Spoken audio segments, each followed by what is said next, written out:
திருப்பத்தூர் மாவட்டம் ஆலங்காயம் அருகே சாலை வசதி குறித்து கருத்து தெரிவித்தவரை திமுக நிர்வாகி தாக்கியதில் காயமடைந்ததாக குற்றச்சாட்டு எழுந்துள்ளது. மடக்குப்பம் பகுதியில் சாலை வசதி குறித்து கருத்து தெரிவித்த உமாபதி மீது திமுக பேரூராட்சி செயலாளர், குடும்பத்தினர் மற்றும் ஆதரவாளர்கள் தாக்குதல் நடத்தியதாக கூறப்படுகிறது. இதில் காயமடைந்த உமாபதி மருத்துவமனையில் சிகிச்சைக்காக அனுமதிக்கப்பட்டுள்ளார்.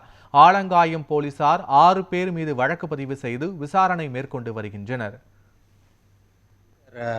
ஆலங்காய் நகர திமுக செயலாளர் வந்தார். என்னடா அவனுக்கு பிரச்சனை என்னன்னு கேட்டார். இதுதானே பிரச்சனைன்னு சொல்லியிருந்தா, டே போடா ஓடிரு. அப்புறம் 2 அடி அடித்தார். அடிச்சுட்டு உடனே அவங்க அதுக்குள்ளே ஆளுங்கள்லாம் வந்துட்டாங்க. அவங்க ஒய்ஃபும் டாட்டரும் டாக்டர் 2 பேரும் தகாத வார்த்தையில் என்னையும் எங்கள் அப்பா எல்லாரையும் பயங்கர கெட்ட வார்த்தையில் திட்டினாங்க. ஐஜி கிட்ட கம்ப்ளைண்ட் கொடுத்துருக்குறேன், மெசேஜ் போட்டிருக்கிறேன். இந்த மாதிரி என்னை அடிச்சிருக்கிறாங்கன்னு சொன்னேன். நீங்கள் யாருக்கிட்டேயா கூட ஒரு மயிரும் பிடுங்க முடியாது, நாங்கள்லாம் திமுக ஆளுங்க, என்ன வேணால் நாங்கள் பண்ணுறது தான் சட்டம் அப்படின்னு சொல்லிட்டு என்னை மிரட்டி நிற்க வச்சுக்கிட்டாங்க. கவர்மெண்ட் ஹாஸ்பிட்டலில் அட்மிட் ஆனேன். அப்புறம் போலீஸ் ரெக்கார்ட் பண்ணாங்க. எனக்கு 7 ஸ்டிச் போட்டிருக்காங்க என் காதில்.